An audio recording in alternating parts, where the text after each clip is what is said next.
اس کے بعد پھر آپ کیا کرتے ہیں؟ انالیسس کرتے ہیں. مثلا today we discuss Pakistan and European Union. ہم یورپین یونین اور پاکستان کا ریلیشن شپ ڈسکس کرتے ہیں. تو آپ کو یورپین یونین کا کچھ پتا ہونا چاہیے کہ بھائی یورپین یونین ہے کیا چیز، اس کے بیسکس کیا ہے، کتنی اس میں کنٹریز ہے. یہ آپ کے ایم سی کیوز کے لیے بھی ضروری ہے. اس کی ہسٹری جو ہے معمولی سے یورپین یونین کی ہسٹری آپ کو پتا ہونا چاہیے. اگر آپ آئی آر کا سبجیکٹ ہے پھر آپ کو ڈیٹیل میں جانا چاہیے. اگر آئی آر میں آپ کا سبجیکٹ ہے پھر تو یورپین یونین کی ڈیٹیل میں، لیکن آپ کو تھوڑے بہت موٹی موٹی باتیں معلوم ہونی چاہیے. نہیں معلوم ایک دم سے ویکیپیڈیا پہ جاؤ اور یورپین یونین کو پہلے پڑھو کہ یورپین یونین ہے کس بلا کا نام. Can any body copy paste from Wikipedia European union? کہ یورپین یونین جو ہے یہ کس یونین کا نام ہے، اس میں کتنے کنٹریز ہیں. اب ایزا خان کہتے ہیں کہ اس میں 27 کنٹریز ہے، تو یہ ڈیٹا آ گیا. اب اس ڈیٹا کو ہم اینالائز کرتے ہیں. اینالائز کا مطلب یہ ہے کہ it is a huge organization. Huge organization مطلب 27 ملک اور وہ بھی سارے امپارٹنٹ کنٹریز. یورپ میں France, Germany, Italy, Spain, these are very important countries. Most of the G7 countries are in European Union. جو ورلڈ کے ٹاپ اکانومیز ہے اور ڈیولپ کنٹریز ہے تو وہ یورپ میں ہے. اس میں اگر اسکینڈینیوین کنٹریز آپ دیکھیں، اسکینڈینیوین کنٹریز جو ہے Finland, Norway, Sweden, Denmark, Scandinavia. کیونکہ یورپ میں یہ 3 بڑے بڑے آپ کو ایریا نظر آ جائیں گے. ایک اسکینڈینیویا ہے بالکل اوپر، آخری نارتھ پول سے لگتا ہے. ناروے میں کوئی ایسی جگہ ہے جہاں 6 مہینے جو ہے وہ رات ہے، 6 مہینے دن ہے. تو ناروے بالکل آخر تک جاتا ہے، نارتھ پول. ڈنمارک بھی بالکل، آئس لینڈ. اگر آپ میپ میں دیکھیں یورپ کو تو Denmark, Norway, Sweden, Finland, they are on the top of human development index HDI. یہ ایسی کنٹریز ہے کہ یہاں لوگ خود حکومت کو کہتے ہیں پلیز ہم سے ٹیکس لے لو اور ہمارے کام کرو. HDI میں یہ ہمیشہ اکثر ٹاپ پہ ہوتے ہیں، human development index. HDI Pakistan بالکل لو ہے، آخری ملک میں ہے HDI میں، ہیومن ڈیولپمنٹ انڈیکس. اب مطلب ہیومن میں بھی تو فرق ہوتا ہے نا، کہ ہمیں فرق نہیں کرنا چاہیے. سارے انسان برابر ہے. لیکن اب نعیم خان میں اور ایزا خان میں اور ہمارا مختار میں اور کون لوگ ہیں، تو ان میں فرق تو ہوتا ہے نا، انسانوں میں بھی فرق ہوتا ہے. تو ہیومن ڈیولپمنٹ انڈیکس جو ہے یہ ان کنٹریز کا بہت بڑا، ان کی انسانی کیپٹل جو ہے، ریسورسز، وہ بہت اعلیٰ معیار کے انسان ہے یہاں کے. اس کے مقابلے میں پاکستانی عوام دیکھو یا افریقہ دیکھو، غریب جو ہیں بالکل پاگل ہے. 2 + 2 = 4 سمجھتے ہیں، لیکن 2 + 2 = 2 کرو تو کنفیوز ہو جاتے ہیں، پتہ نہیں کیا کہا آپ نے. مطلب آگے پیچھے وہ فلاسفی، سائیکالوجی اور جی سائنس مائنس ان چکر میں نہیں پڑتے، بس کھانا پیو، مزے کرو، سو جاؤ. تو یہ HDI میں جو ہے دے آر ویری گڈ. اس کے بعد جو آتا ہے وہ ایسٹ یورپ ہے. اب وارسا ایک پیکٹ ہوا تھا. وارسا کس کنٹری کا کیپٹل ہے؟ Any body? Warsaw, any body who can tell me? Warsaw packet, PACT. تو وارسا پیکٹ کے تحت جو ہے یہ ایسٹ یورپ جو ہے that was Soviet bloc, communist bloc, and west was democratic liberal secular bloc. تو وارسا جو ہے کس کنٹری میں ہے اور وارسا پیکٹ ہوا کب تھا؟ یہ یورپ کے بارے میں موٹی موٹی باتیں ہیں. تو وارسا جو ہے وہ پولینڈ میں ہے، جیسے سی ایس اسٹوڈنٹ نے کہا وارسا کدھر ہے؟ پولینڈ میں. وارسا از دا کیپٹل آف پولینڈ. تو سوویت یونین جو تھا، روس، بڑا والا روس، یو ایس ایس آر، تو یو ایس ایس آر جو ہے وہ پولینڈ تک پہنچ گیا. تو وہاں انہوں نے وارسا پیکٹ کیا، پی اے سی ٹی. پیکٹ کا مطلب ہے ٹریٹی، ایگریمنٹ، کہ جی ایسٹ آپ کا ہو گیا اور ویسٹ جو ہے یہ ہمارا ہو گیا.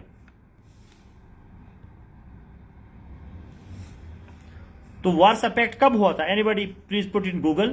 یہ بیسک چیز یہ ہے. اس میں جرمنی جو ہے آدھا آدھا ہو گیا تھا، جس طرح کہ کوریا آدھا آدھا ہو گیا تھا کمیونزم وار میں. کمیونزم جو ہے، جب کمیونزم پھیل رہا تھا دنیا میں، جس طرح کہ اسلام پھیل رہا تھا یا عیسائیت پھیل رہا تھا 1955 بالکل. تو کمیونزم، ریلیجن، یہ ملتی جلتی چیزیں ہیں. بیکاز دیز آر 55 ہے 95 ہے، بہت بڑا ڈفرنس ہے.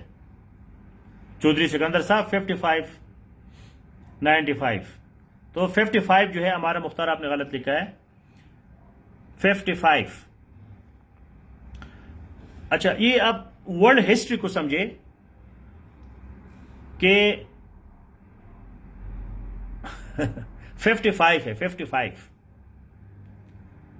ورلڈ ہسٹری کو دیکھے کہ جب دوسری جنگ عظیم ختم ہو گئی، سیکنڈ ورلڈ وار، تو امریکہ نے جرمنی کو تباہ کیا، جاپان کو بھی تباہ کیا.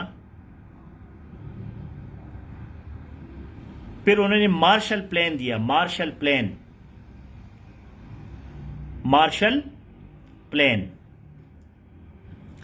مارشل پلان یہ تھا MARTIAL، مارشل پلان، کہ بھئی ہم یورپ کو دوبارہ بنائیں گے، کیونکہ سیکنڈ ورلڈ وار میں Europe was destroyed. So because of the Marshall plan, MARSHALL، Marshall plan, they wanted and they did it to reconstruct MARSHALL, to reconstruct Europe, even Germany and Japan. وہ Japan جس پہ امریکہ نے بمباری کی تھی، Nagasaki, Hiroshima, اسی Japan اور جرمنی کو دوبارہ گلوبل اکنامک پاور بن گئے. جاپان میرے خیال میں 3rd اکانومی ہے اور جرمنی 4th ہے دنیا میں اب. تو دنیا میں 3rd اکانومی جو جاپان ہے، 4th جو ہے وہ جرمنی ہے. یہ لسٹ آگے پیچھے ہوتے رہتے ہیں، اس کو گوگل سے ہمیشہ کنفرم کیا کرے. تو وارسا پیکٹ ہوا تھا 1955 میں، اور روس نے کہا جی دنیا کے مزدوروں اکٹھے ہو جاؤ، سرخ انقلاب، کمیونزم، ہم سارے برابر ہے، یہ وہ گن بلا نظریاتی باتیں. So on all these ideological fronts they united East Europe, Central Asia, Afghanistan, and they wanted to make it communist bloc.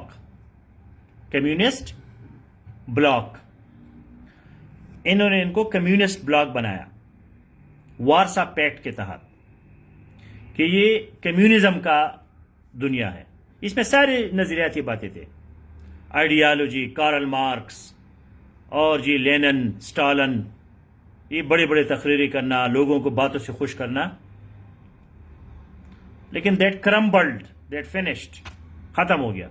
کیونکہ نظریہ کب تک آپ بندے کو کہو گے جی بھائی جان اور میری سسٹر جان اور یہ وہ میٹھی میٹھی باتیں لوگ سنتے ہیں لیکن ایک حد تک، بعد میں لوگ پاگل ہو جاتے ہیں کہ یار بس کرو، میٹھی باتوں کے بجائے کوئی کام کرو، کوئی چیز دے دو، کوئی کھانا کھلاؤ، کوئی اکانومی بڑھاؤ، کوئی انڈسٹریز لگاؤ، کوئی جاب دے دو. تو اس وجہ سے کمیونل جو ہے دیٹ واز فیلڈ. اور حالانکہ یہ ہنگری تک گئے تھے، ہنگری، پولینڈ، یہ سارے قبضے کیے تھے اس نے، یوکرین. ابھی یوکرین اور روس کا بڑا جو ہے جھگڑا چل رہا ہے. تو یہ کہانی جو ہے یہ یورپ کی ہے. تو اس میں ایسٹ یورپ جو ہے زیادہ تر کمیونسٹ تھا، لیکن انہوں نے پھر روس کو چھوڑ دیا. اب روس کے ساتھ 2-3-4-5 کنٹریز ہے، بیلاروس ہے، اور یہ سینٹرل ایشیا کی کچھ کنٹریز ہے، ترکمانستان، ازبکستان وغیرہ. باقی سارے وہ روس کے چنگل سے نکل گئے، independent, democratic, liberal, secular countries بن گئے. تو انہوں نے بھی ترقی شروع کی اور ہو رہی ہے ان کی ترقی. لیکن پہلے یہ کس کے پاس تھے؟ روس کے پاس تھے. دے ور ود USSR. تو یہ یورپ ہے. اب یورپین یونین بن گیا، اس میں east Europe, Scandinavia, west Europe, Great Britain بھی تھا، انگلینڈ، لیکن وہ اب نکل گیا، بریکسٹ. تو یہ ساری کہانی جو ہے یہ یورپین یونین کی ہے. تو یہ آپ کو پتا ہونا چاہیے کہ یہ کنٹریز جو ہے کون کون سے ہے. اچھا، پاکستان اور یورپین یونین کی کیا کہانی ہے کہ 1976 میں جو ہے ہمارا ان کے ساتھ رشتہ بن گیا، ایسوسیشن 1976. اور اس وقت اس کو کہتا تھا یورپین کمیشن، یورپین یونین نہیں تھا. اس میں بھی مختلف کیٹیگریز ہے، یورپین یونین ہے، یورپین کمیشن ہے، شنگن ویزاز ہے. شنگن ویزاز کبھی آپ کو پتہ چلے دنیا کا تو شنگن ویزا آپ کو مل جائے، مزے کرو گے. میں شنگن ویزا پہ ایک دن بیٹھا پیرس میں، اور یہ ٹرین میں نے اسپین اور اٹلی اور سوئٹزرلینڈ اور یہ سارے میں نے ٹرین میں دیکھے. SCHI اس کو کہتے ہیں شنگن زون. شنگن زون، اگر آپ کے پاس شنگن ویزا ہے تو آپ پوری یہ جو شنگن زون ہے اس میں گھومو پھرو، کوئی باؤنڈری نہیں ہے، کچھ بھی نہیں ہے. 1-2 دن میں پورا یورپ دیکھ سکتے ہو اگر شنگن ویزا ہے آپ کے پاس. تو 1976 میں اس وقت یورپین یونین نہیں تھا، یورپین کمیشن تھا. European commission. تو ہم نے ان کے ساتھ 10 ایئرز کا ایگریمنٹ کیا، 10 ایئرز ایگریمنٹ. اور 10 ایئرز ایگریمنٹ جو ہے شنگن، جو CSS اسٹوڈنٹ لکھا ہے، یہ صحیح اسپیلنگ ہے یا ای ہے، میرے خیال میں ای کے ساتھ ہے، جو چودھری سکندر نے لکھا ہے. گوگل میں دیکھو اس کو، SCHENGAN ہے میرے خیال میں. تو یہ 10 years test renewal agreement, 10 years agreement with test renewal. یہ اس میں امپارٹنٹ پوائنٹ ہے، ٹیسٹ، TACIT. ہم نے 10 سال تک معاہدہ کیا، ایگریمنٹ کیا یورپین یونین کے ساتھ. اور شنگن، ہاں، وقاص خان، SCHENGAN، اس کیپٹل. تو TACIT، ٹیسٹ اپروول، یہ ہوتا ہے کہ بھائی اگر ہم نے مطلب کچھ ایگریمنٹ ایسے ہوتے ہیں کہ بھائی یہ 2 سال کے لیے ہوگا، 2 سال کے بعد اب اس کو ہم رینیو کریں گے. کچھ ایگریمنٹ میں یہ کلاز ہوتا ہے کہ جی ٹیسٹ، یہ خفیہ، ٹیسٹ کا مطلب ہے خفیہ، یہ آٹومیٹیکلی ہوگا، آٹومیٹیکلی ہوگا. رینیول اس کا آٹومیٹیکلی ہوگا ہر 10 سال بعد. اگر کسی نے کوئی لپڑا بنایا تو پھر ہو سکتا ہے کہ ختم ہو جائے. تو پھر یورپین یونین جو ہے they believe in WTO، world trade organization. World trade organization. اب آپ یہ مائنڈ میں رکھیں اس چیز کو سمجھنے کے لیے کہ جس انسان میں یا جس کنٹری میں زیادہ فلسفی ہو اور زیادہ سائنس ہو تو وہاں فریڈم زیادہ ہوں گے. فریڈم، لبرلزم زیادہ ہوگا. جہاں فلسفی زیادہ ہے اور سائنس زیادہ ہے. اب ہم دیکھتے ہیں کہ یورپ میں فلسفی شروع ہو گئی. Greece part of European Union, یونان میں گریس. اس کے بعد اٹلی، میکیاویلے. اس کے بعد پھر جرمنی، ڈیکارٹ. اور پھر یہ کانٹ. اور پھر انگلینڈ، ہیوم، ہیگل. نیچے جرمنی میں. یہ سارے بڑے بڑے فیگرز ہیں. انہوں نے لوگوں کا دماغ چینج کیا. اسی طرح اس کے مقابلے میں امریکہ میں اتنے فلاسفر نہیں آئے ہیں. 1 2 3 4 ہے بس. ایمرسن ہے یا ولیم جیمز ہے. تو امریکہ ابھی تک کنزرویٹو ہے. اس وجہ سے وہاں ٹرمپ جیسے لوگ آتے ہیں. ادھر ابھی بھی ریلیجن ہے، کرسچینٹی کے لوگ تھوڑے بہت ہے. ان گاڈ وی ٹرسٹ اپنے اس پہ لکھتے ہیں، ڈالر پہ انہوں نے لکھا ہے. اب یورپ میں گاڈ اور یہ چیزیں بالکل پروہیبٹڈ ہے. مطلب بالکل وہ ریلیجن کو مکس نہیں کرنا چاہتے پالیٹکس میں. تو سائنس اور فلسفی جو ہے وہ آپ کو فریڈم دیتی ہے، آزادی. آپ آزاد خیال بن جاتے ہیں. تو یورپ جو ہے وہ زیادہ فری ٹریڈ کی طرف مائل ہے. فری ٹریڈ کہ بھئی فری ٹریڈ کرو. اب فری ٹریڈ کو کون پروموٹ کرتا ہے؟ فری ٹریڈ کو پروموٹ کرتا ہے WTO، world trade organization. World trade organization یہ کہتا ہے کہ جی بھائی تجارت کرو جی، بس فری ٹریڈ، کوئی پابندیاں نہیں، بالکل پابندیاں نہیں. مطلب آزادی کا مطلب ہے کہ پابندی نہ ہو. اب مجھے آزادی ہے کہ میں اپنے شرٹ نکالوں، کہ میں یہ کروں کہ وہ کرو، جس طرح بولو یہ وہ سارا. اب پابندی ہے جی ادھر بیٹھو جی، بس یہ رسپیکٹ کرو جی، ہمارے کلچر ہے، ٹریڈیشنز ہے، قانون ہے، یہ ہے وہ ہے. تو بندہ بن جاتا ہے.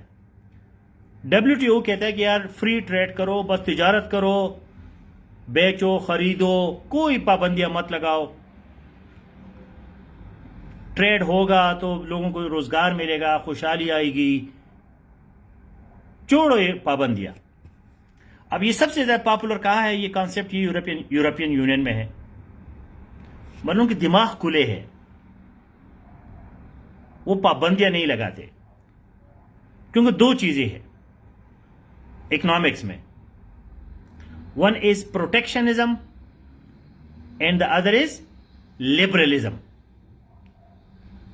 Protectionism and liberalism. تو اب یہ اسپین والے جو ہے یا فرینچ لوگ جو ہے، اٹالین، یہ بالکل آزاد لوگ ہیں، بالکل آزاد، کوئی پابندے شبندے نہیں کرتے.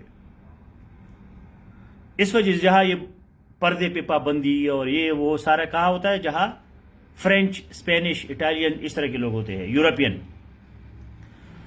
تو ایک پروٹیکشنزم ہے، ایک لبرلزم ہے. پروٹیکشنزم یہ کہ اپنے لوگوں کو پروٹیکٹ کرو، لڑکیوں کو برقع پہنا دو، کوئی اس پہ نظر نہ لگ جائے، کوئی اس کو دیکھ نہ لے. اور جی بڑے بڑے کپڑے پہنو،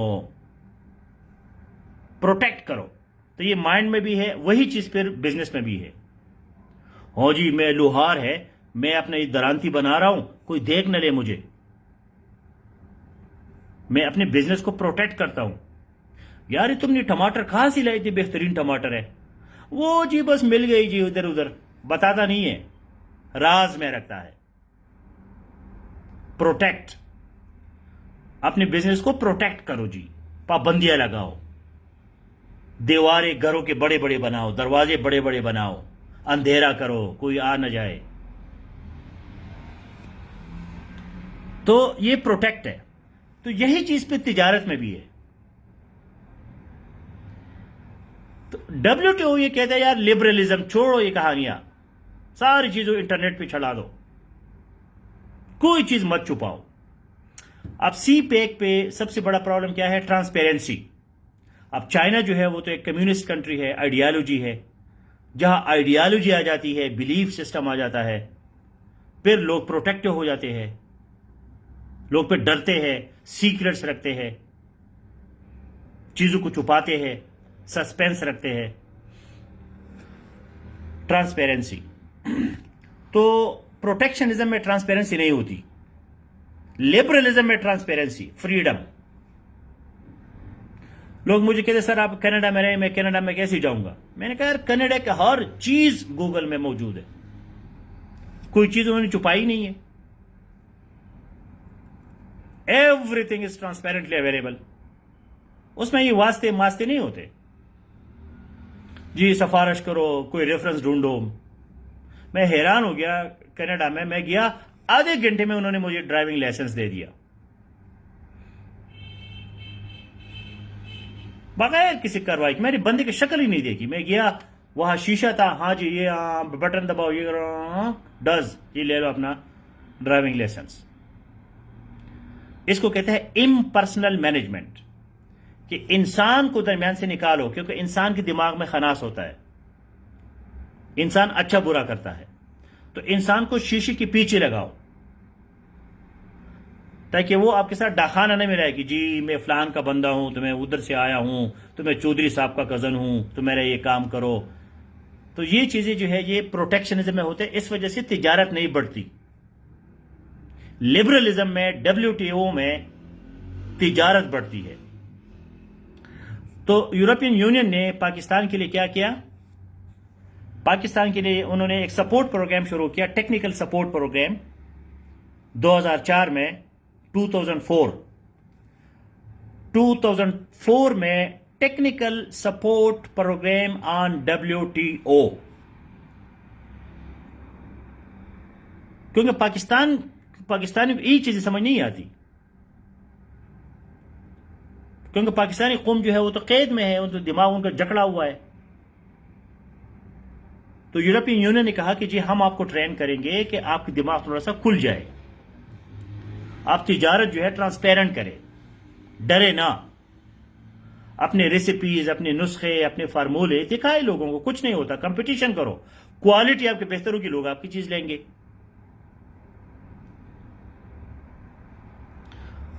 تو اس کے بعد جو ہے ہمارے ساتھ ایک تو یہ ٹیکنیکل سپورٹ پروگرام آ گیا ٹو ٹرین آن WTO, کہ بھائی WTO کے کیا رولز ہے, کیا طریقہ کار ہے, WTO کیسے چلتا ہے. اور انہوں نے پھر ہمیں ایک بہت بڑی فیسلٹی دے دی جس کو ہم کہتے ہیں GSP plus. GSP plus, generalized system of preferences.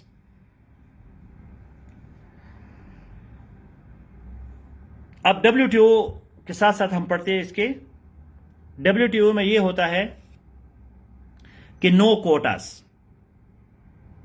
پہلے اس کو لکھے, یہ جو generalized system of preferences plus GSP plus.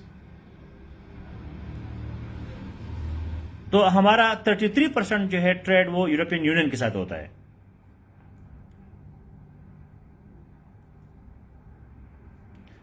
GSP generalize system of preferences. یہ ایک بہت بڑا احسان ہے یورپ کا ہمارے اوپر. کیوں؟ وہ ٹیکنیکل سپورٹ پروگرام کے تحت ہم نے ان کو کہا کہ بھئی ہم آپ کو 27 گلوبل کنونشنز پہ سائن کریں گے. ہم سے وہ کیا لے رہے ہیں جی, اس کے لیے GSP کے لیے وہ ہم سے کیا لینا چاہتے ہیں 27 گلوبل کنونشنز,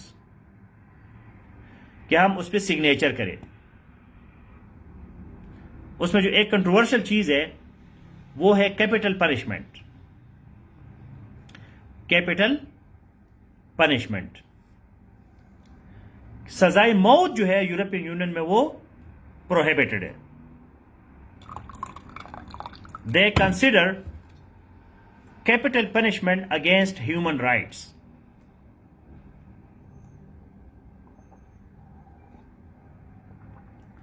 مطلب ایک بندہ کسی دوسرے کو مارے قتل کرے تو ہیومن رائٹس اس کے خلاف ہے کہ ایک بندہ تو قتل ہو گیا، دوسرے کو کیوں قتل کرتے ہو؟ ایک بندہ تو ہاتھ سے گیا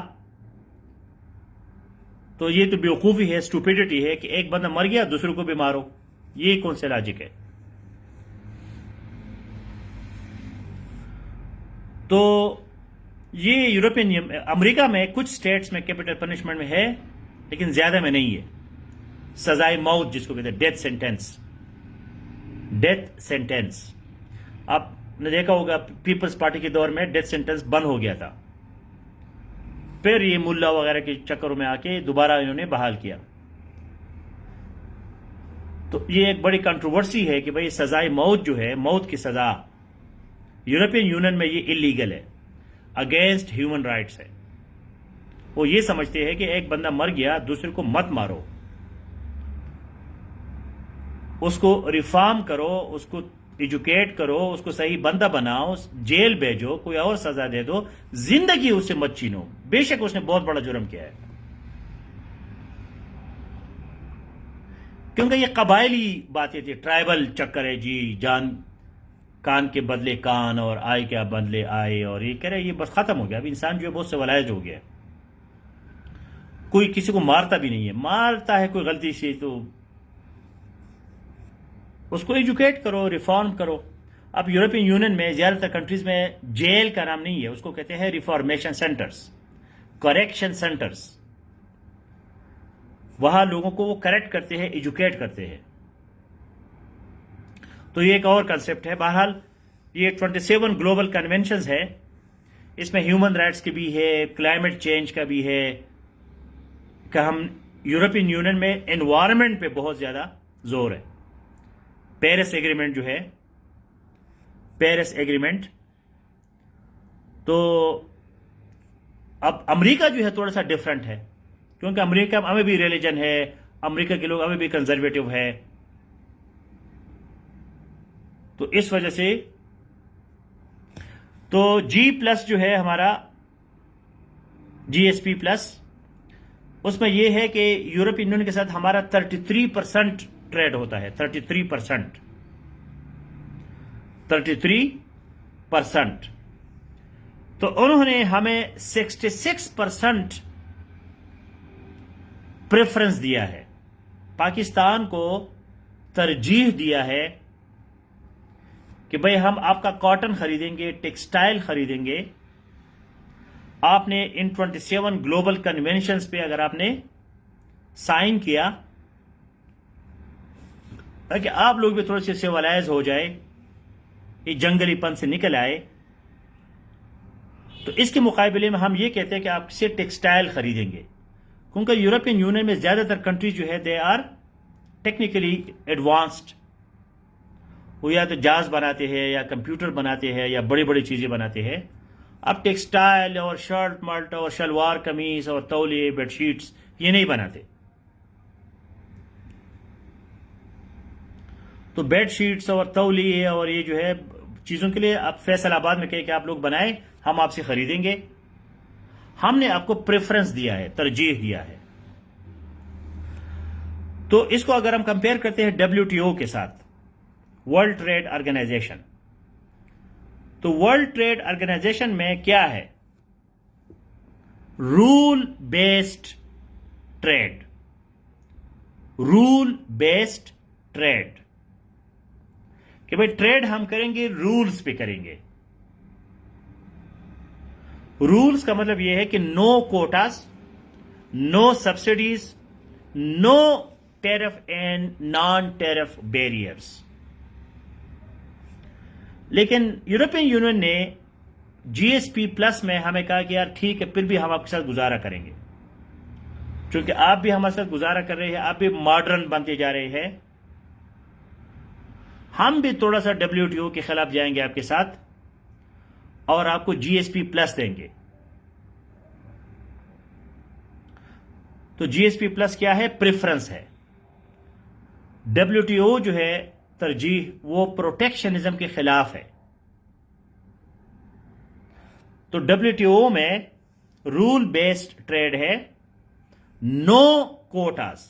کوٹا بھائی اتنا کوٹا میں نے آپ سے لیا, جو CSS میں کوٹا ہوتا ہے کہ جی رورل سن کا اور اربن سن کا اور فاٹا کا اور یہ انجسٹس ہے. یہ کیا ہے؟ انجسٹس, نا انصافی ہے. اب ایک لاہور کا بندہ ہے, پشاور کا ہے, اس نے خوب تیاری کی ہے CSS کے لیے, لیکن وہ غریب جو ہے رہ جاتا ہے, اور کسی اور جگہ کا کوٹے والا بندہ جو اپنا نام صحیح نہیں لکھ سکتا, وہ کوٹے کی وجہ سے آ جاتا ہے. تو اس بندے کا کیا قصور ہے کہ وہ لاہور والا کیوں رہ جاتا ہے؟ تو وہ دوسرے کوٹے والے کہتے نہیں جی ہم تو بیکورڈ ہے, ہمارے پاس ایجوکیشن سسٹم نہیں ہے, ہمارے پاس جو ہے یہ نہیں ہے وہ نہیں ہے, تو ہم غریب لوگ ہیں, بیکورڈ ہے, تو ہمیں کوٹا دے دو. WTO والے کہہ رہے اوپن کمپٹیشن کرو, اوپن کمپٹیشن کرو, آ جاؤ کمپیٹ کرو. اب جو پروٹیکشنزم والے ہیں, پروٹیکٹ کرنا, سندھ کو جی رورل سندھ کو پروٹیکٹ کرو, بلوچستان کو کرو, فاٹا کو کرو, یہ غریب لوگ ہیں, یہ جو ہے بیکورڈ لوگ ہیں, ان کے ساتھ گزارا کرو. تو یہ WTO کے خلاف ہے. اب لاہور والا پشاور والا بندہ جو ہے وہ کبھی نہیں کہے گا جی کوٹا لے آؤ, کہ میں کمپٹیشن کرتا ہوں, آ جاؤ مقابلہ کرتے. تو یہ جو سسٹم ہے WTO کا, یہ پہلے تھا 1948 میں گیٹ کے نام سے, GATT. میں اس کو ایکسپلین کرتا ہوں ساری چیزوں کو. GATT گیٹ سے کیا بنتا ہے؟ جب یونائٹڈ نیشنز بن گیا تو یونائٹڈ نیشنز نے کہا کہ بھائی لیگ آف نیشنز جو تھا, لیگ آف نیشنز, اس کا سارا زور وار پہ تھا, پالیٹکس پہ تھا. بالکل فیئر پلے, آج یہ مقابلہ کرتے. یہ کون سا ہے کہ تم 21 سینچری میں بھی کہتے ہو جی میں بیکورڈ ایریا سے ہوں؟ کون سا بیکورڈ ہے؟ ادھر بھی گوگل ہے, ادھر بھی گوگل ہے, یہاں بھی کتابیں ہے, ادھر بھی کتابیں ہے.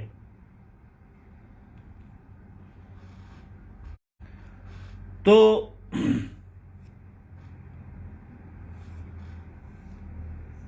کوئی ٹیکٹس میٹکس نہیں ہے, یہ ہمارے دماغ میں کہتے کہ جی سازش ہے, ہم اسی سے خوش ہوتے ہیں کہ جی یہ سازش کرتے ہیں. تو گیٹ جو ہے GATT, general agreement on tariff and trade. اب دو چیزیں ہیں, ایک ٹریڈ ہے, ایک ٹیرف ہے. فری ٹریڈ مینز نو ٹیرفس. بالکل پلے وکٹم, صحیح بات ہے خواجہ ولید. بس جی میں عاجز ہوں, مسکین ہوں, میرے ساتھ گزارا کرو جی, ماں جی یہ بھکاری بنتے. تو گیٹ جو ہے 1948 میں general agreement on trade and tariff.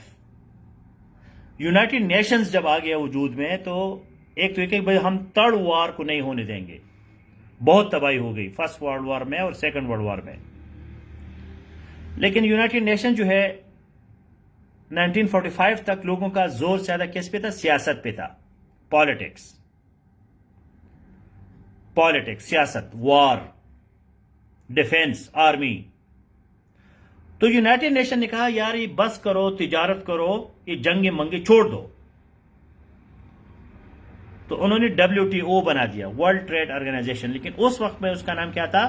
Get, GATT, general agreement on trade and tariffs.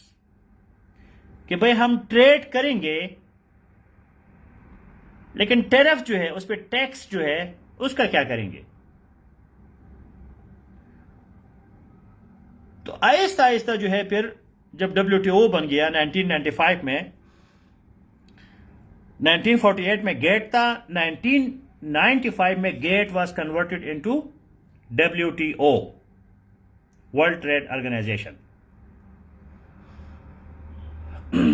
تو ورلڈ ٹریڈ آرگنائزیشن نے 1995 میں کہا یار یہ ٹیرف میرفس کم کرو، ٹیکسز کم کرو، اور ٹیرفس بھی دو قسم کے ہوتے ہیں،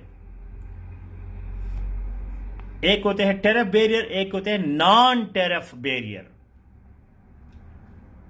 ٹیرف یہ ہے کہ بھئی کسٹم ڈیوٹی، ٹیکس، آپ کی چیز ہماری کنٹری میں داخل ہوتی ہے تو آپ نے اتنا ٹیکس دینا ہوگا، یہ جو ٹیکس ہے اس کو کہتے ہیں ٹیرف۔ نان ٹیرف یہ ہے آپ کوئی اور پابندی لگائے، جی اس پہ فومیگیشن کرے، فومیگیشن، اس پہ اسپرے کرے، اس کو اردو میں لکھے، آپ کا جو پروڈکٹ ہے اس کے ڈبے میں اردو ضرور لکھے، تو یہ نان ٹیرف ہے۔ ایک تو پیسہ دے دو، ساتھ ہم اور بیریئر بناتے ہیں اور رکاوٹیں بناتے ہیں کہ دوسری کنٹری کی چیز میری کنٹری میں نہ آئے۔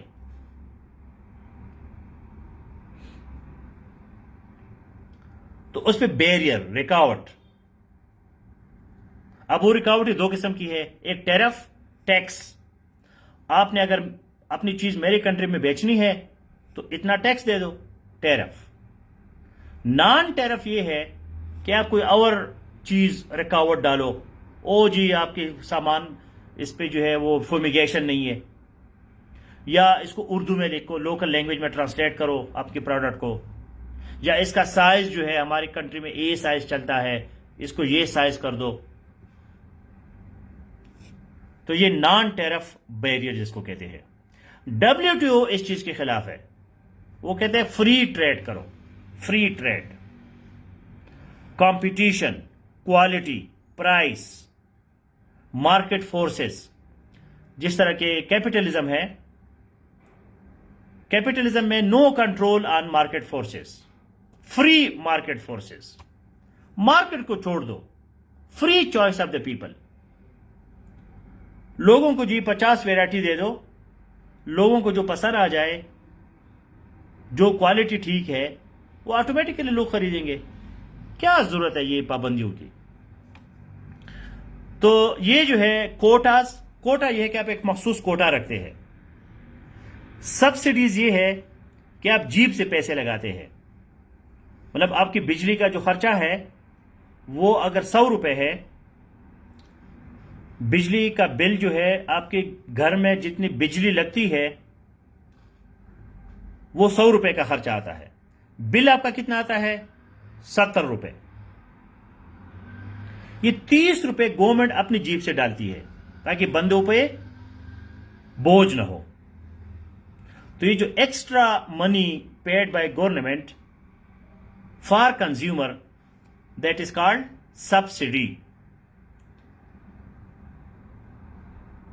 اب یہ جو مطلب اورنج ٹرین ہے یا جو بھی میٹرو ہے پاکستان میں، اسلام آباد، لاہور میں، اس کے ٹکٹ کتنے کی ہوتی ہے؟ 20 روپے، 50 روپے، حالانکہ اس پہ بہت بڑا خرچہ آتا ہے۔ وہ سارا خرچہ گورنمنٹ اٹھاتی ہے، اپنی جیب سے وہ پیسے دیتے ہیں۔ کیپٹلزم میں، فری ٹریڈ میں یہ چیزیں نہیں ہیں، جو ہے وہی ہے، اس میں ٹروتھ ہوتا ہے، سچائی، جھوٹ نہیں ہوتا، نو ٹیلنگ لائز، نو کورنگ، نو ہائیڈنگ۔ تو اس میں ایک جو اور ہے امپورٹنٹ چیز، وہ MFN ہے، MFN، موسٹ فیورڈ نیشن، کہ WTO کے جتنے ممبرز ہوں گے وہ ایک دوسرے کے ساتھ ایک تو FTA کریں گے، free trade agreement, free trade کرو جی، جس طرح کہ ہمارا جو ہے ٹرکی کے ساتھ چل رہا ہے، چائنا کے ساتھ ہو گیا ہے، سری لنکا کے ساتھ ہے میرے خیال میں، یہ گوگل میں دیکھو، free trade agreements of Pakistan, کن کن کنٹریز، بہت کم کنٹریز کے ساتھ ہے ابھی۔ انڈیا کے ساتھ ہمارا چل رہا تھا MFN، موسٹ فیورڈ نیشن، کہ انڈیا کو ہم MFN دیتے ہیں ٹریڈ میں تاکہ ہمارے یہ جو ٹیکسز ہے، ٹیرفس ہے، یہ کم ہو جائے۔ وہ پھر ہو نہیں سکا، لیکن ایک آئیڈیا تھا، کیونکہ پالیٹکس درمیان میں آ جاتے ہیں، ریلیجن آ جاتا ہے، آئیڈیالوجی آ جاتی ہے، جذبات آ جاتے ہیں۔ اب تاجر بندہ جو ہوتا ہے وہ جذبات مجبات میں نہیں آتا، وہ اپنے کام سے غرض ہوتا ہے پرافٹ دے دو جی، چھوڑو یہ جذباتی باتیں۔ تو یہ اس کا تھا. پاکستان اور یونائٹڈ نیشنز کا جہاں تک تعلق ہے تو وہ تو آپ کو کلیئر ہے. کشمیر پہ ہمارے ریزولوشنز ہے, پیس فورسز ہے, اور یو این جو ہے ہمارا بڑا تکڑا پارٹیسپیشن ہے ایوری ویئر. تو ہم یو این کے چارٹر پہ چاہتے ہیں کہ سارے پرابلم سالو ہو جائے.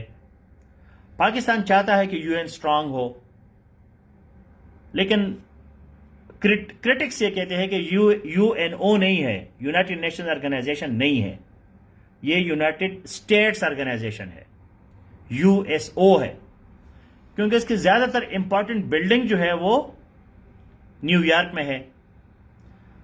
50 سے زیادہ, آپ مجھے ایگزیکٹ نہیں پتا, کوئی گوگل میں ڈالے, percentage of U N expenditure, U N کا خرچہ کون اٹھاتا ہے؟ 50, 60, 70% وہ امریکہ اٹھاتا ہے. یونائٹڈ نیشنز پہ خرچہ آتا ہے, ایسا تو نہیں. اس کی بڑی بڑی بلڈنگز ہے, لوگ ہیں, اس میں لوگ کام کرتے ہیں, ان کو تنخواہیں ہوتی ہے, ان کی ٹریولنگ ہوتی ہے. یہ خرچہ کون برداشت کرتا ہے؟ یہ امریکہ برداشت کرتا ہے. تو اس وجہ سے امریکہ کی وہاں چلتی ہے. جب تک یو این جو ہے وہ انڈیپینڈنٹ نہ ہو جائے فائنینشلی, اور وہ امریکہ کے انڈر ہے, تو وہ کیسے اپنی مرضی کے فیصلے کرے گا؟ تو یو این پہ ایک انالیسس بھی ہے, کریٹیک بھی ہے کہ بھئی یو این جو ہے وہ افیکٹو نہیں ہے. افیکٹو اس لیے نہیں ہے کہ وہاں سیکیورٹی کونسل میں 5 بڑے بڑے گورو بیٹھے ہیں, America, Russia, China, Great Britain, France. اب ان سے کوئی ادھر ادھر ہل نہیں سکتا, ان کے پاس ویٹو پاور ہے. جنرل اسمبلی میں تو لوگ آ کے جو ہے بس اپنے دل کے بڑاس نکالتے ہیں, جذبات کا اظہار کر کے چلے جاتے ہیں, اس کا کوئی ایفیکٹ ہے ہی نہیں. اصل ایفیکٹ تو سیکیورٹی کونسل کا ہے. اور پھر سیکیورٹی کونسل کے بعد جو ہے باقی جو آرگنائزیشنز ہے, WTO ہے, ورلڈ بینک ہے, IMF ہے, یہ زیادہ افیکٹو آرگنائزیشنز ہے, کیونکہ یہ اکنامک ہے, ٹریڈ ہے. لیکن پولیٹیکلی جو ہے, پولیٹیکلی یو این جو ہے وہ فیل اس لیے ہے کہ پالیٹکس جو ہے وہ کس کے ہاتھ میں ہے؟ سیکیورٹی کونسل کے ہاتھ میں ہے. تو سیکیورٹی کونسل کے جو 5 پرماننٹ ممبرز ہیں ان کے پاس ویٹو پاور ہے, تو ساری دنیا کی پالیٹکس وہ چلاتے ہیں. ٹریڈ پھر IMF, WTO, ورلڈ بینک, یہ لوگ چلاتے ہیں, یونیسیف, یونیسکو. تو U S A G N P نہیں, یہ یو این پہ اس کا کتنا خرچہ ہے یو این کا, یہ بتانا چاہیے کہ یو این کا U S A G N P 27% to G N P of all the member U N and second highest. Okay, تو یو این یہ 27% یو ایس دیتا ہے, پھر جاپان دیتا ہے, جرمنی دیتا ہے, چائنا. یہ کنٹریز پھر یو این کو چلا بھی رہی ہے, کیونکہ یو این کو خرچہ چاہیے, پیسہ چاہیے. پیسہ کہاں سے آتا ہے؟ Money makes the mare go. Now if you have any quick questions, please ask. Khwaja Waleed, sir, how they pay for it out of their government own pocket? Isn't it from the loan they take? No, they give the money, US money, from the government, from the treasury. Loan has its own system. IMF جو ہے آپ کو IMF آپ کو پیسہ دیتی ہے, تو IMF جو ہے پھر آپ اس کو قرضہ واپس کرتے ہیں 2%, 3% کے انٹرسٹ پہ, تو وہ پھر جو ہے آپ کا اس کو پرافٹ مل جاتا ہے. پرافٹ بزنس علیحدہ چیز ہے, یو این کا خرچہ جو ہے وہ گورنمنٹ اٹھاتی ہے. What are the Commonwealth nations? Commonwealth are those countries which were once part of British Empire, جو کبھی کسی زمانے میں برٹش امپائر کا حصہ تھے. Today they are called Commonwealth nations. Most of them they speak English. Most of them they play cricket, except Canada and few other countries. And British traditions are more there. So Pakistan is a member of Commonwealth. It is not a very active organization. کوئی خاص organization نہیں ہے common wealth. Common wealth جو ہے کوئی خاص organization نہیں ہے. انگلش اسپیکنگ کنٹریز ہے جس میں New Zealand, Australia, India, Pakistan, South Africa, West Indies, Canada, یہ کنٹریز ہے. امریکہ کہتے کہ ہم جی کامن ویلتھ کے حصہ نہیں ہے. حالانکہ امریکہ بھی برٹش امپائر کے اندر رہ چکا ہے، لیکن وہ کہتے ہیں کہ we are, they use the word ambassador not high commissioner. Foreign policy میں، فارن افیئرز میں کامن ویلتھ کے جو کنٹریز ہوتے ہیں وہ اپنے ایمبیسڈر کو نام دیتے ہیں ہائی کمشنر. High commissioner. جو کامن ویلتھ سے باہر کنٹریز ہے اسی ڈیزگنیشن کا نام کیا ہے؟ ایمبیسڈر. Ambassador, high commissioner. تو یہ کامن ویلتھ کا ایک ڈفرنس ہے. اور ایک پولیٹیکل ٹائپ آرگنائزیشن ہے. پاسٹ ہماری ایک ہے، لینگویج ایک ہے، کالونیلزم کی ہماری کلچر ملتی جلتی ہے. تو ہونا تو چاہیے کہ یہ ایک افیکٹو آرگنائزیشن ہو، لیکن چونکہ انگلینڈ کمزور ہے خود، اس وجہ سے کامن ویلتھ بھی اتنا اسٹرانگ نہیں ہے. کوئین جو ہے کچھ کامن ویلتھ کنٹریز کے ابھی بھی وہ ہیڈ آف دی اسٹیٹ ہے.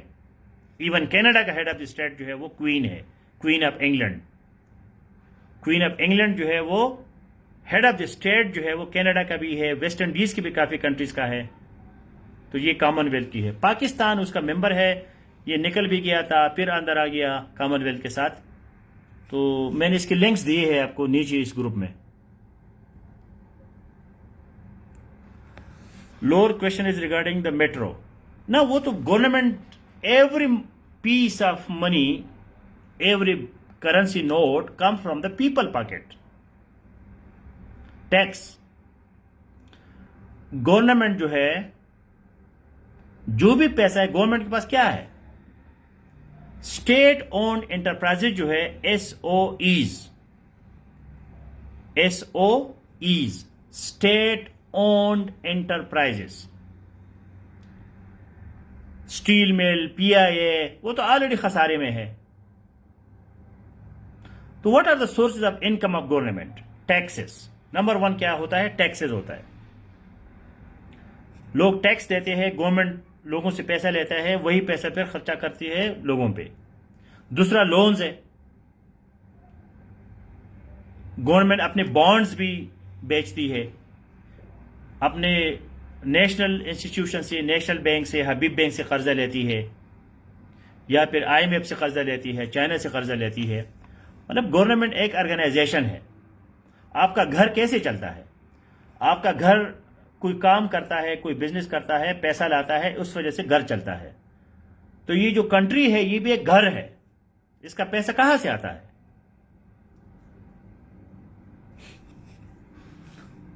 تو آپ کا میٹرو وغیرہ کے جو پیسے ہیں وہ ہوتے تو ٹیکس کے ہیں، یا پھر فنڈز آتے ہیں، گرانٹس آتے ہیں.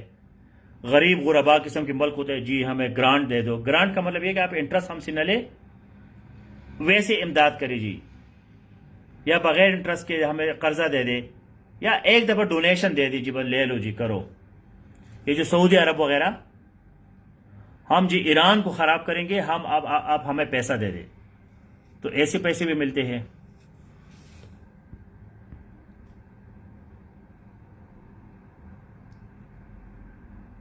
کنٹریبیوٹنگ رفلی 10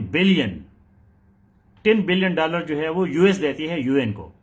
پاکستان کیا دیتا ہے؟ پاکستان کا دے کچھ کوئی 1% سے بھی کم ہوگا. تو یو این جو ہے پاکستان کی کیوں بات سنے؟ مطلب ہم جذباتی لوگ ہیں نا، ہم اس کو نہیں دیکھتے کہ بھئی یہ یونائٹڈ نیشن جو ہے جی اس کو چلاتا کون ہے؟ امریکہ چلاتا ہے. امریکہ کی سرزمین پہ ان کی بلڈنگز ہے. امریکہ کسی کو ویزا نہیں دیتا کہ جی مت آؤ میرے پاس. تو یو این کیا کر سکتا ہے؟ کچھ بھی نہیں. ہاں، ٹیکس، لیوی، سیس، اس میں فرق ہے. ٹیکس جو ہے وہ زیادہ تر نیشنل لیول پہ ہوتا ہے، فیڈرل لیول پہ ہوتا ہے. لیوی وغیرہ جو ہے وہ پروونشل لیول پہ، سیس جو ہے وہ پرٹیکولر سبجیکٹ پہ ہوتا ہے. شوگر کین سیس, ایک چھوٹی سی چیز پہ آپ ٹیکس لگاتے ہیں. تو ہے تو یہ سارے ٹیکسز, لیکن ان کا جو لیول ہے وہ ڈفرنٹ ہے. تو اس کو گوگل میں ڈالے, آپ کو پتہ چل جائے گا.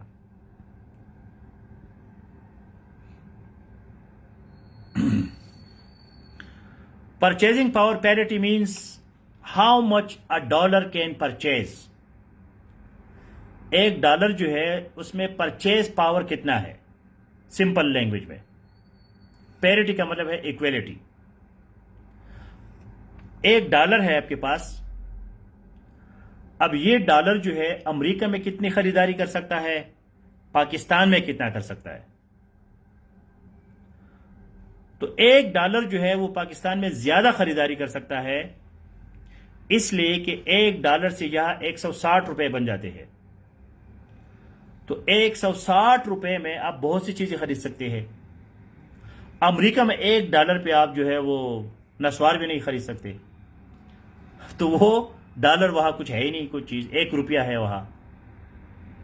تو اس کا مطلب ہے کہ پاکستان کی جو پرچیزنگ پاور پیرٹی ہے وہ زیادہ ہے. پاکستان دنیا میں 25 نمبر پہ ہے تقریباً, کیونکہ یہاں چیزیں پھر بھی سستی ہے. اگر آپ کے پاس ڈالر ہے, اگر آپ کے پاس $1000 ہے, $1000 کا مطلب ہے کتنے وہ ہے اس کا ڈالر, $1000 سے کتنے بنیں گے, تقریباً 1.5 لاکھ بنتا ہے. کتنا بنتا ہے, 1,60,000. 1,60,000 کتنا بڑا پیسہ ہے پاکستان میں. لیکن امریکہ میں $1000 کچھ بھی نہیں ہے. تو یہ پرچیزنگ پاور پیرٹی ہے. تو جی ڈی پی جو ہے گراس ڈومیسٹک پروڈکٹس, کہ آپ کی کنٹری میں کتنی چیزیں بنتی ہے, ٹوٹل کتنی چیزیں بنتی ہے. آپ کا ایگریکلچر, آپ کی سروسز اور آپ کی انڈسٹری میں کتنے پروڈکٹس آپ بناتے ہیں. پاکستان تقریباً 3 بلین کی چیزیں بناتا ہے. اس میں تقریباً ہاف جو ہے وہ بلیک اکانومی ہے, اس کو کوئی ڈکلیئر ہی نہیں کرتا. پی پی پی یہ ہے کہ آپ کے پرچیزنگ پاور جو ہے, ایک بندے کے پاس اگر ڈالر ہے تو وہ کتنی اس کو یوز کر سکتا ہے.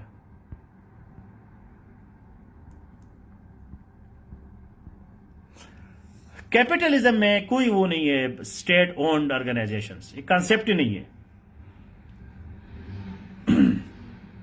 کیپٹلزم میں گورنمنٹ جو ہے وہ کاروبار کے ساتھ اس کا کوئی تعلق نہیں ہوتا. وہ کہتے ہیں جی جان بچاؤ, کاروبار بڑی فضول چیز ہے, خود ہی لوگ کرے. تو 300 بلین جو ہے وہ پاکستان کی جی ڈی پی ہے تقریباً. ابھی کم ہو گئی ہے, 276 پہ آ گئی ہے. آپ یہ 300 بلین جو ہے, اب کسی اور کنٹری کا دیکھو, جرمنی کا دیکھو, آپ حیران ہو جاؤ گے.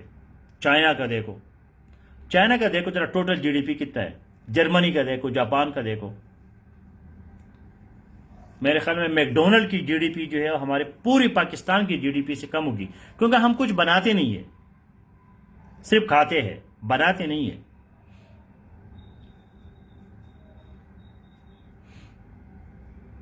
ساری چائنا سے چیزیں لا کے خود کھاتے ہیں, بس بناتا چائنا ہے, ہم اس کو صرف کنزیوم کرتے ہیں. ہمارے پاس سب سے بہترین کام کیا ہے جی, دکان کھولو, ٹریڈنگ کرو.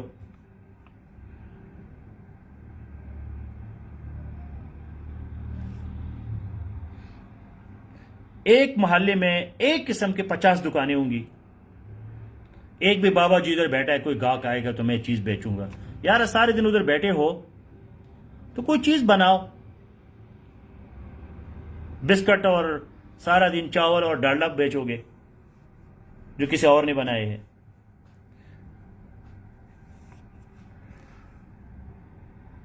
تو 278 billion USD G D P ہے پاکستان. ہاں 278 ہے, پہلے 300 تھا عمران خان, ابھی اس گورنمنٹ میں یہ 278 پہ آ گیا.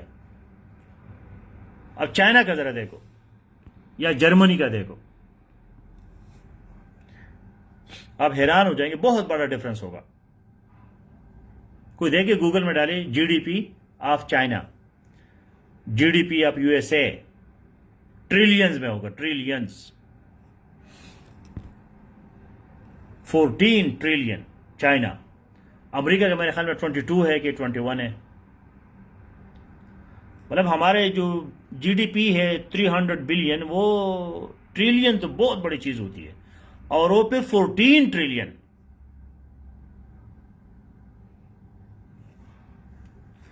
امریکہ کا 22 ٹریلین ہے.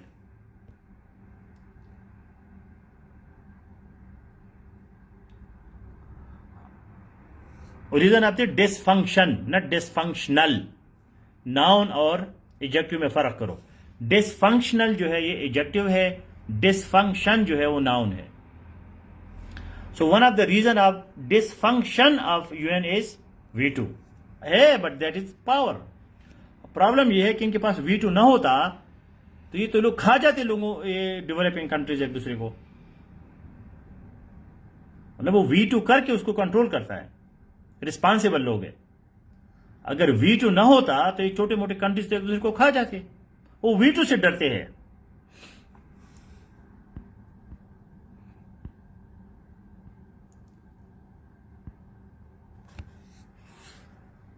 جرمنی کا ہے 3.861 تقریباً 4 ٹریلین.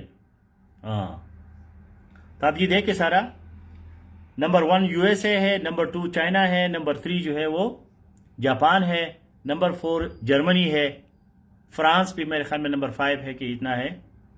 تو آگے آگے جاؤ. So all the best guys, great discussion. This was my last class on current affairs. This week challenges multilateral relations of Pakistan. All these international organizations you have to study in detail.